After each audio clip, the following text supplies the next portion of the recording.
Nothing is really in your control except two things, and two things only.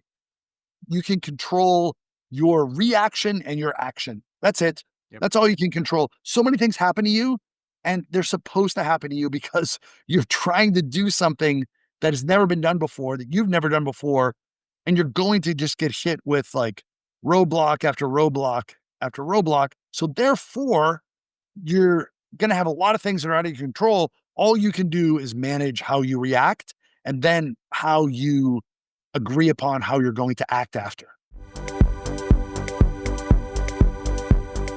Welcome to Entrepreneurism. I'm your host, Scott Pollock, a seasoned business leader, entrepreneur, and CEO coach with a passion for helping others achieve success in their entrepreneurial journeys. On this show, we dive deep into the world of entrepreneurship, uncovering why so many struggle and revealing what the most successful do differently. True entrepreneurs have unique superpowers, including the ability to spot hidden business opportunities and convert them into thriving ventures. For most mere mortals, this ability is absolutely unfathomable. But these same strengths can become sources of struggle, whether it's pursuing multiple opportunities without losing focus, scaling without eroding culture, or balancing short-term demands with long-term vision. The entrepreneur's journey is full of tensions. Here we explore critical factors that drive entrepreneurial success: how to stay focused, manage resources, build strong teams, and develop the resilience to navigate the ups and downs of the journey. Bold ideas, candid conversations, and insights that will help you unlock your full potential.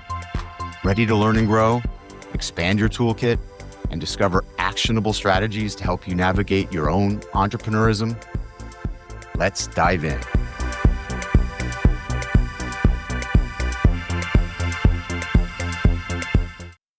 Really excited to welcome on the show the one and only Rich Robinson. What? Oh, that's me. Sorry. A man who the New York Times once called a globetrotting serial entrepreneur who found his roots in China's startup scene. Welcome, Rich. Scott Pollock, ladies and gentlemen. I want you to put your hands together. I don't care if you're driving and it's very unsafe. I don't care if you're in a bathroom stall. I know some of you are, and it's really weird going in there. I want you to do it. Come on. Scott Pollock, big fan, ladies and gentlemen. Please.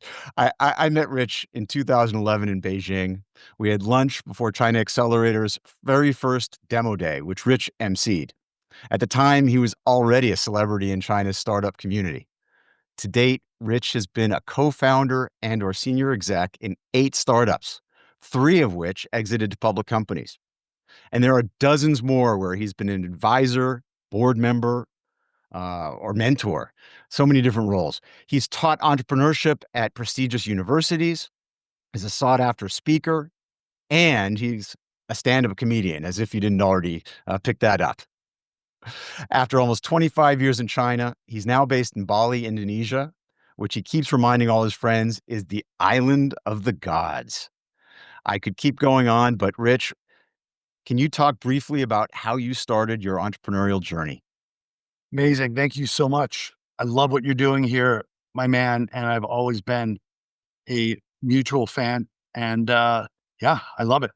I grew up, my dad was an entrepreneur. My dad had like diner donut shops, Humpty Dumpty Donuts in the shitty of Boston. And he always talked about, you should be your own man. That's what he would say as an entrepreneur, be your own man, right? And find something that really drives you. And then, I went to university in Los Angeles and then studied at Cambridge University in the summer of '88. Turned 58 last month, and I backpacked around Europe. And that really set me on fire and really ignited me for travel. And I met an Aussie guy who had been traveling preposterous 4.5 years, and I couldn't even process it. And he changed the trajectory of my life. He unscrewed the top of my skull and took it off, and then welding mask, and then just took a soldering iron to my brain and blew my mind multiple times. Traveling around the world 4.5 years, did it totally broke, just worked and traveled, and did it totally by land because he was afraid of flying. And I couldn't Wow. even believe it. And he said, mate, it's just 4 trips, mate. Just 4 trips. I did Oz. That's the first one. I did Africa. That's the second one. Now I'm on the third trip, Asia to Europe. And I got one more trip before I go back to Oz, North to South America. Easy peasy, mate. And if you do that, you travel around, work your way around the world, you could see and hear and feel. But most importantly, mate, you can smell it.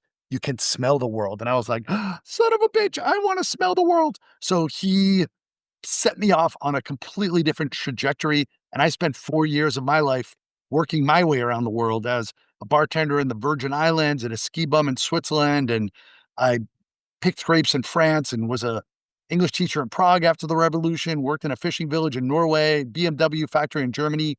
And then I came to Asia by train. I went from Switzerland, Ukraine, Moscow, Siberia, Mongolia, Beijing, Hong Kong by train and hitchhiking. And the dragon just came down and dug her talons into me. And then the dragon and I had 2 kids, and now we're amicably divorced. Thank you. Good night. And I'm on my second current and final wife, blonde Canadian, lovely entrepreneur. And we have a little 9-year-old, and we live here in the warm embrace of Ubud, Bali, and lots to be grateful for. But I was smitten already. I was like, that's it. It's China. China is the place for me. Got my MBA at Erasmus University in the Netherlands, 94. That's when Mark Andreessen of Andreessen Horowitz, while he was a student, came out with Mosaic, the predecessor of Netscape. And I browsed on the internet at 27 years old. I'd been on the internet before, but not the World Wide Web, not the graphic internet. And then it was, 2 things fused. I was fascinated by China. I was fascinated by the interwebs. And that's what I tell my students, don't follow your passion. What is your passion? You don't even know what it is. Follow your fascination, because Mhm. fascination means that that's something that's going to pull you out of bed in the morning and give you that extra drive. And you're going to need it because you're going to get your ass handed to you every day as an entrepreneur. Follow that fascination and see where it leads you to. So I glued it together: China, internet, China. So 96, I graduated from my MBA program, up to my neck in student loans, broke as the 10 commandments, as my dad would say. And I got a one-way ticket to Africa. And I was like, all right, I want to do the most messed up trip in the most messed up way. I'm going to ride a bicycle through Africa. So I did that for 4 months, uh, Nairobi to Cape Town. And it was like being an entrepreneur. This is going to be awesome. And then 3 days in, you look at yourself in a cracked mirror and you're like, you asshole, whose idea was this anyway? What are you thinking, right? But I've already decided and everybody knows, and there's no turning back. So only way out is through. And I did it, and it was great because, most of life is along this baseline, high, low, low. Somebody got married, somebody, died, somebody had a baby, whatever, right? Um, but with travel, boom, boom, boom, boom, boom, highs and lows. You got to bounce off the low to get to the high. And same as entrepreneurship. Like, oh my God, we're going to be rich. Oh my God, we're going bankrupt. This is amazing.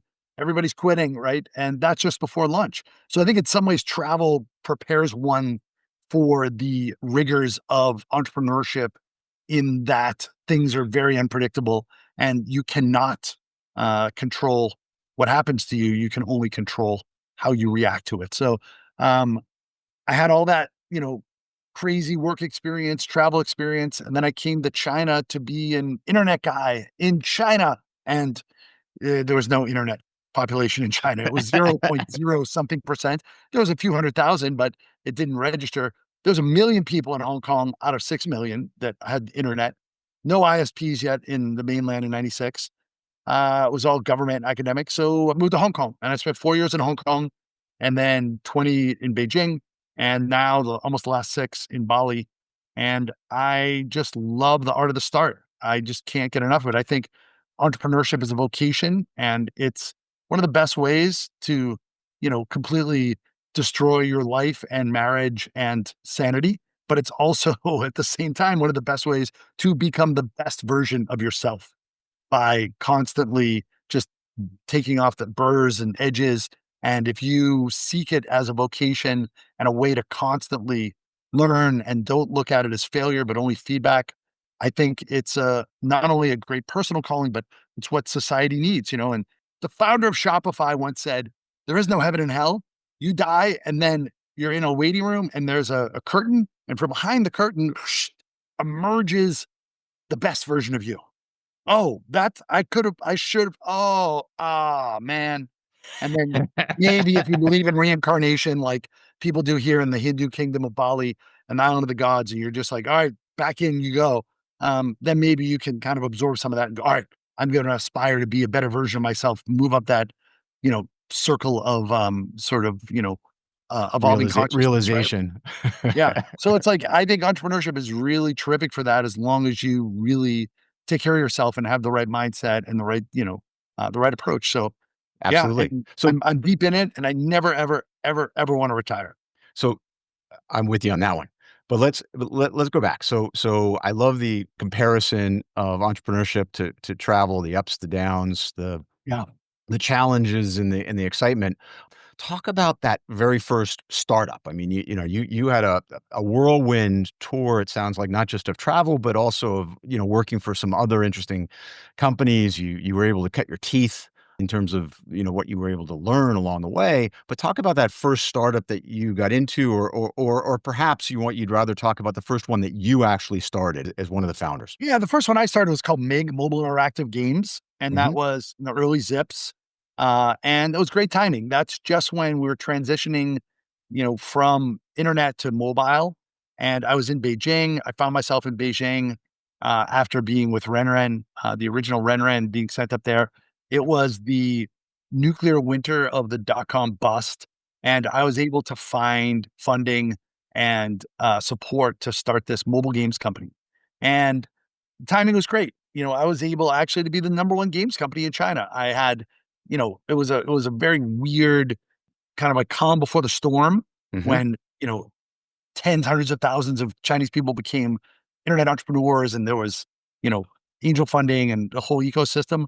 But in that time, after the dot com bust, there wasn't much competition. It was kind of a vacuum created. And I was able to get funding and then do deals around the world and bring in all this content that we converted to Chinese. And we had like the Tom and Jerry game, Mao Ho Lao Shu. And like Tom and Jerry was well known in China because there's no script. It was all silent, right? There's no dialogue. And then put that game out in China Mobile, number one, right? Um, and that was amazing. The tricky part was back then, a quarter of a century ago, there were no blogs, there was no, you know, uh, Web 2 wasn't out yet. There's no videos. There was very few books about how to start a company. I didn't really know that many entrepreneurs. I didn't have a lot of guidance, especially in China. So I agreed to terms in the term sheet that, it wasn't angel, it was like devil, like that just on the legs off before like that Yep. scene in Matrix when she walks in and he goes, "Oh, my men are upstairs," and she's like, "Your men are already dead," right? Like I was dead before that thing started, even though the company had a fantastic outcome. It got sold for 40 million in cash to a publicly listed company. It still exists. It's called Migla, and Glue Mobile is the GLUU is the Nasdaq. But I did not materially benefit from that transaction, even though I was founder and CEO. And there's a long list of reasons why. None of them were nefarious, but it was just that was that was the terms back then, right? Yeah. Well, Full it's ratchet, also it's full learning. participating preferred, you know, uh, uh, you know, all kinds of barbs in there so that, anti-dilution and liquidation preference of with multiples, multiples, multiples. So, there's a scene in the Three Stooges where like their uncle dies and they're like, "You've inherited money," but then they're like, they're like, "Okay, how much do we get?" And they're like, "Well, after taxes and accounting and legal, and you owe us," Yeah. and run, right? So it was like, that was a big deal. Like, oh wow, it looks great on my LinkedIn profile, but it didn't really Okay. materially benefit me. But I've had other, investment wins and other wins as well too. And like sometimes the ones that look the worst on paper are the best for you personally, right? Or I don't know, like they buy your company, but then they shut it down, and it's like I don't even know what a win is anymore, right? So uh, just keep going. Well, and you have. So one of the questions I like to ask all my guests is, what is the superpower that you bring to the party? you've had partners over the years that have chosen you for their partner, of course. You've been in many different situations, some of which the exits have been more lucrative for you, and you obviously learned a lot from that first from that first one, right? Mhm. But what's the superpower that you bring, and more importantly, in some ways, how have you learned to leverage it so that others who might have that same superpower have an Beautiful idea of questions. what to do with it? Yeah, I'm going back in December to teach my 11th year at Peking University, the Guangzhou MBA program. Hmm. I love it. Oldest campus in China, and people call it the Harvard of China, but it's actually not true. One out of 26 get into Harvard, one out of 1,100 get into Peking University, right? So whip smart students, amazing. But sometimes they can't see the label because they're in the bottle and they don't even know who they are. So we do an exercise around values. We do an exercise around knowing yourself. Ray Dalio has an amazing test. It's called PrinciplesYou. So Okay. principles based on his book, which I hugely recommend, YOU. And you can see what your preferences are and where you really kind of fit. And I think it's important to know your strengths and know your preferences. And when I took that test, I didn't like it. I didn't like it because it said that I am an entertainer, I am an impresario, and I am an inspirer. And it seems kind of like I'm like, "What am I, a clown? Am I like in Joe Pesci in, like, Goodfellas? What am I here to amuse you? Am I a clown?" It's like, "No, no, no." Yeah, it's like and if I really think about it, like, it doesn't like, those are the things that I do well. And if I Hmm. stack those on top of each other, impresario means that you put on events for other people, and I've been doing that. I've been an ecosystem guy from the very beginning. University of Southern California, my alma mater, was also called University of Strong Connections. Now it's called University of Super Chinese, which is also true. When And I, I when I, just when joined I was a go kid, it ahead. was just the University of Spoiled Children. But anyway. Totally, totally. Yes, yes, yes. Also spoiled children. Yes, indeed, it still is. And I just joined the USC, US China Institute, which I'm really, really pumped about with Li Ning and some others, which is great. But I was like, how does one get those strong connections? And then I realized, oh, wait a second, you can build those. So what I loved about coming to Asia is that there's a very permeous membrane between social and business. So my dad, my parents, extroverted extroverts. Me, extroverted extrovert. And my dad really into humor. My mom has this like incredible 3D Tetris of like, oh, the Sullivans. I went to school with her cousin's, aunt, and then they lived in this street with your classmate. Like she has this like, her parents are straight from Ireland. There's something about in Ireland, the two most popular topics of conversation are the weather and you, right? So there is this like maybe social element. So I leverage those two things and like I use humor and I use entertainment and I built ecosystems. So Mhm. one of the first things that I did was I started something called I, Internet and Information with a guy named John Hakim, and we're still close buddies. And we grew that from just three of us to once a month, people getting together, talking, shooting the shit about the internet and information. And we had 20,000 people in the database. We had 13 cities around Asia. And we had Jack Ma come and speak when he was just, starting out.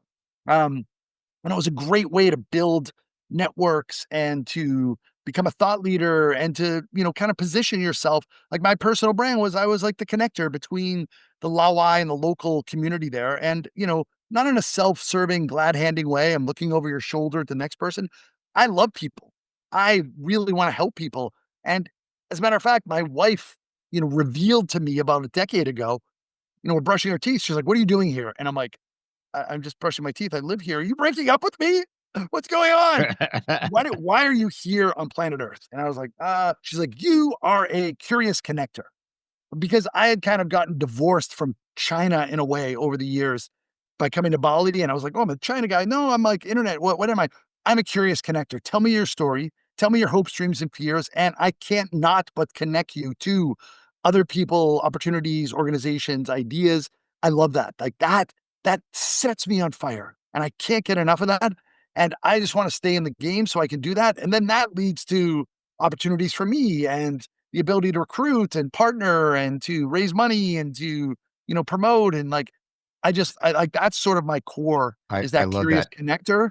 And then I lean into that because that's uniquely me and Yep. specifically in tech, specifically with Asia. And then I just keep building on that. And then there's this like I read Snowball by Warren Buffett, and he's like, the two most powerful forces in the multiverse are love and compound interest. But there's compound interest in your career and in what you pursue as well too. And I'm really seeing that now after 30 plus years in the industry. I we had a pre-chat, and the thing I'm most excited about right now is the convergence, the trifecta of blockchain, AI, robotics, those three things. And I flipped the script. I would start a company, and then I'd start ecosystem. Like I started the International Advertising Association in digital side in Hong Kong, or the IAB, the first chapter in Asia, or I started the first chapter of EO in Beijing. And that's another way, that we know each other, or, I've been involved with Yep. as a mentor. But I would do that after I started a company. Now I started a foundation. It's called the Intercognitive Foundation, and it's bringing together all of these companies that are in this AI, robotics, and blockchain space to raise awareness, set standards, grow partnerships, and grow the industry. So now I can be what I think is the biggest industry in the history of civilization that we have ever seen and we ever will see. And I get to be on the perch there and just pull people together. Yeah. And also, um, just I'm gonna cut you off no, because go, no, I do sorry, want to hit sorry, a I'm couple more blabbering. Go, go, go, questions, but go, I go, love go. that the curious connector that is you, Rich. That is you in a nutshell, and I can totally see how that has helped you as an entrepreneur, and it's certainly helped you as an advisor and as a connector for those Yeah, in the let me entrepreneurial say one ecosystem. last thing is that I dare my students. You want to make a mark for yourself. Be that curious connector. You don't even have to be extroverted. Just pull people together and pick. Like I want to do social media for electronic vehicles, bridging Europe and Asia. I don't know. I just made that up, right? So I'm going to start a group virtually and physically, and I'm going to pull people together. I'm going to bring in speakers, and I do a fireside chat, and then magically, because you have time and energy as you're younger, then you can be, gluing all of that together. And Yeah, it's a super magical hack. So yeah. please go. I'm sorry. Of You course, may want to say. if you've got the talent that you have, that's easy, and it's fun and it's exciting. Not everyone has that It talent, feels I like can assure play. you. It feels like play for me, right? Not Yeah, not everybody loves public speaking or meeting absolutely. a bunch of people. It drains them. I get it. Yeah.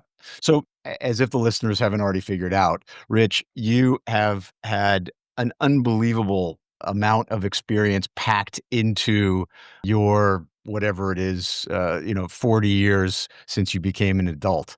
And there's been ups and there's downs and there's successes and there's failures. I want to ask you a slightly different question, right? Because I think you're also in the process of writing a book, and there's a lot of looking inward and looking outward that goes along with that. Which from which have you learned more? From your successes or from your failures? I mean, certainly I think failure is such a such a strong teacher. We learn from pain very well, and I think it's a gift. It really is a gift in many ways, and that's why I lean into things that are awkward and make me even look foolish, and things that you know people consider part of their comfort zone. I try to move away from that. I mean, I talked about this intercognitive foundation, AI, blockchain, robotics. Am I a credible expert in any of those? No. Like I'm like, and then you combine two of them together? Absolutely not. You combine all three? No way. But I give myself permission to just be this Yeah, curious, open-minded person to pull it all together and be the dumbest guy in the room. No false modesty, the dumbest guy in the room because I know I'm not dumb. I mean, I could be smarter, but I know I'm not stupid. So what does that give me? It gives me a little bit of armor to be able to go, hey, I don't get that. Tell me, like, double click on that. Like, tell me more about that. yeah. And like that's a superpower because then I get to really just understand things better. And I think failures are great. I mean, I think one thing that you're teaching a class now, which is soft skills for engineers to get into business. I think it's so powerful, so looked and under um, appreciated. And one of the things that I teach my students, even if you don't want to be an entrepreneur, the course is, I'm a clinical professor of entrepreneurship at Guanghua, even if you don't want to be an entrepreneur, there's a lot to be learned from entrepreneurial skill sets. And I think one of them is the ability to be able to navigate through difficulties and challenges, to be Hmm. able to deal with rejection, to be able to get hit with, these failures, which are just feedback. And I use Stoicism. So Stoicism is this ancient philosophy, Yep. and kind of the precept is, like the idea is that you there's so much out of your control. So little is in your control. Nothing is really in your control except two things, and two things only. You can control your reaction and your action. That's it. Yep. That's all you can control. So many things happen to you, and they're supposed to happen to you because you're trying to do something that has never been done before, that you've never done before. And you're going to just get hit with like roadblock after roadblock after roadblock. So therefore, you're going to have a lot of things that are out of your control. All you can do is manage how you react and then how you agree upon how you're going to act after. Yep. Yep.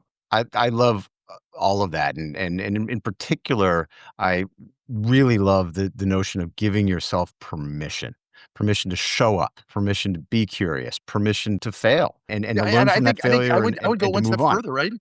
Which is, I had a buddy come out. He's like, Chinese ancestry, so he looks Chinese. But me and two other guys, white dudes, we speak Chinese. He doesn't, and he's like, "Damn it! Like everybody's giving me, expecting me to speak Chinese, right? And even if I improve my Chinese, it's still not good enough." And he's like, "You know what? Actually, one day he shows up and he's like, I need to make 7,452 mistakes for my Chinese to be good. Therefore, every mistake I make, I'm one step closer. So why the hell am I standing here talking to you, three ridiculous Lao? Buys a bucket of beer, goes to a table of Chinese people and says to them in Chinese, like, hey, I need to make 7,552 mistakes before my Chinese is better. Every time you correct me a mistake, we go, Gambe, and then, Yep. I'll keep Yep. buying beers. Yep. Yep. And Yep. then Yep. he's like, 7,551, 7,551, right? Like celebrating every mistake. Like not just being like, you know what, I kind of like give myself permission to feel shitty about it, or I'm neutral. No, I'm like, great. I know there's going to be rejection. I know there's going to be mistakes, and I embrace them and celebrate them. Let's go. I love it. I love it. So completely different area of questioning, but it again should be very clear to my listeners that you are energy in a bottle, right? And you always have been. You kind of wind Rich up, and maybe that is why Woohoo! throw you on stage and here you go. And you've always been a fast-paced entrepreneur. I met you when you were living in China, which of course operates at China speed. And how did you go from that to being a digital nomad on a tropical island? How does that work? Yeah, I was not only have I was a China guy for 25 years, but I've always been an urban guy, right? The shitty of Boston, LA. I was in, other cities around in Hong Kong, Shanghai, Beijing. And I never would give myself permission to be here, right? Oh, Mhm. you're losing a step. You're, outside of your network. You're, getting soft, right? But here's the one thing that I really, really learned is that like after COVID, I didn't have jet lag for 2.5 years. I was stranded here during Chinese New Year in 2020. Very, very gratefully, eagerly, it all worked out very well. And then I went to a conference in New York in June of 2022. And there was like a dump truck that was like empty and it like boom, boom, boom, boom, boom, boom, boom, and like went over a bump. And I was like, what the? I felt like a guy who gotten out of jail, right? At the end of Shawshank Redemption. Like everything's moving so fast. And then I'm like, we don't really belong in these big cities. We don't. Like it's all kind of like artificial and, it's very convenient, but like, it's a loss, right? It really is a lot, and I love going to the cities, but I love much more being in the warm embrace of Ubud, and I flipped it around. Instead of, like, 50 weeks in the city and, like, 2 to 6 weeks or 2 whatever it is, like, a few weeks, whatever, a year in, like, peaceful place, I living here in Bali, I can be the best version of myself. So, Good that's for what I you. tell other people too is that, okay, if you know that you cannot control anything except your reaction and your action, then therefore you must give yourself the best ability to be able to control and exert, control your reaction and exert your action. And what is that? And then what does that mean? How do you sharpen that axe?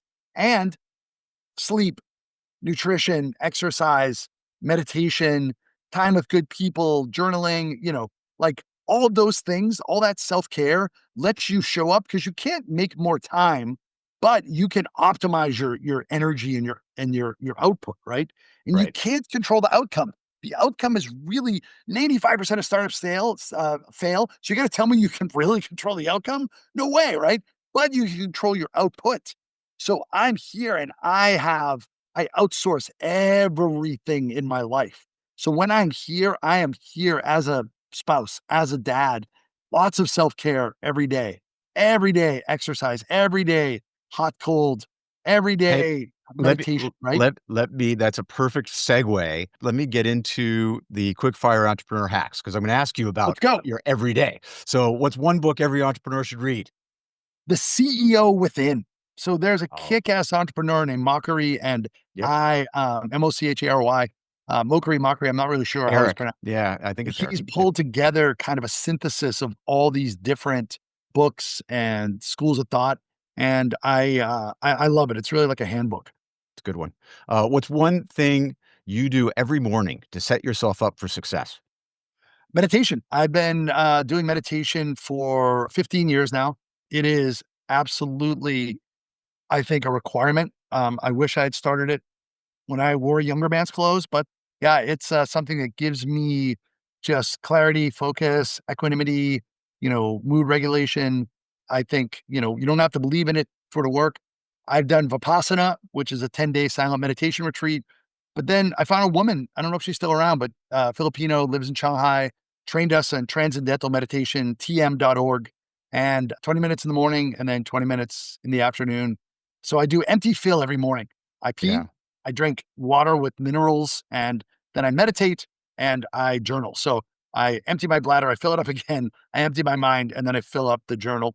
And the journal, just one note on that, it's always like 2 pages, juicy pen, nice notebook, very absorbent. And I mainly write FUD, fear, uncertainty, and doubt. Whatever that one thing is, I get that spot in my head. My kids having a problem at school, aging parents, this company, whatever. I just dedicate 2 pages just to that. And worst case scenario, and then close that thing up. Next, I have some thought in my mind, demon swirling. Okay, great, great, great. You know what? I see you, I acknowledge you. I'm going to feature you tomorrow in the journal. Oh, really? Yeah, yeah, yeah. Come back to me after I, lo- after meditation. All right, good. See you later. Bye bye. I love You that. know, The great, straight out of the miracle morning, just about, but a great morning routine and meditation. You were just reminding me that Tim Ferriss in his interview books and in his podcast, it seems like that is the most common thing that successful people, not just entrepreneurs, have some point along the way adopted. I still haven't gotten quite there, but I try it once Well, in a yeah, while. yeah, and one note on that, like you say, what's success? Here's what my success is. My number one is me. Yep. My wife and I agreed on that. You take care of you, I take care of me. That's got to be our number one priority. Put your air mask on first, because I can't exercise you and put food in your mouth and make you Yep. sleep. You have to take care of yourself. That's the number one thing. Number two is family, and then a subset is friends. Number three for me is the businesses that I do, Yep. and then, number four is contribution. So that means teaching, writing, doing whatever. So if whatever I do, it doesn't fall into those four categories, it's easy to just say, it's Yeah. either fuck yeah Then or it's not no it's not your thanks. priority. It's Yeah, and not then your no priority. thanks, right? Yeah. Yeah. So So what's this a is tool? I consider this as part of contribution, right? I just want people to you know, learn and be inspired. What's a tool or app you can't live without? I have freedom.to.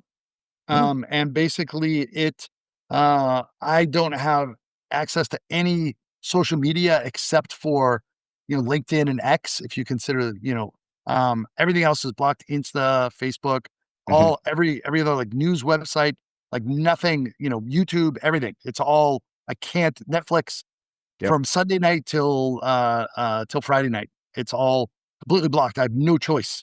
And that's what I found is the best way to just, because that's another thing I do with my students. I ask them, where do you get your dopamine from? where would you like to get your dopamine from, and where do you get it from? And Yeah. so many of them get it from their phones over and over and over. And it's like, oh, I want to be healthy. I want to eat well. And I get 90% of my calories from high fructose corn syrup. It's like, Yeah. you're just like, you're full of Yeah. shit, right? And you're full of like garbage, and you're filling your brain with garbage. Like, Yep. Yep. Yep. stop. Yep. Yep. Yep. Yeah.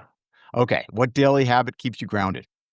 So gratitude, I have a gratitude thing that I do at night with with my lovely ladies. I think Nice. gratitude is the most powerful sort of engine to keep things going. There's so, I spent 3 months in Europe this summer, and we drove through all these castles, and you think like, wow, that like kings of yore, like, we live far better lives than they did in so many ways, right? Yes, we Dental do. work, non-seasonal fruit. We can fly. I can watch a $300 million production on my phone. Like we have like Louis C.K. says, everything is awesome. Nobody's happy, right? Yeah. And it's like you Yeah. just have to it's like you have to be grateful. You There's have to be so grateful. much to be grateful for. Yep. And finally, what's the best piece of business advice you've ever received? Yeah, so it's interesting. It's something that I've been really trying to noodle over. I mean, there's so there's so many, right? It all depends on, you know, context. People ask, "Oh, you traveled a lot. Like, what's your favorite place?" And it's like, it really depends on what was the weather and what was like what was my mindset then? How old was I, right? I mean, it's all so contextual, but I remember somebody in the early days told me that sales cures everything. And Ah, I think you really need to learn how to sell, even if you don't want to. It doesn't matter if you don't want to, like you have to sell. And I think sales cures everything. And, you should be really thinking every day as a entrepreneur, like, how am I contributing to not just the funnel, but the actual closed deals at the other end? I love that. And I totally agree, by the way. And yeah, It's you're like you're sales, selling to sales, sales. recruit, and you're selling to get funding, and you're selling to Yep. customers, and you're selling to the press, and you're selling to your family, to be able to support you. Like, you really have to learn. There's this great article by Harvard Business Review, and it talks about the ethos, logos, and pathos. How for 2,000 years the art of persuasion hasn't changed.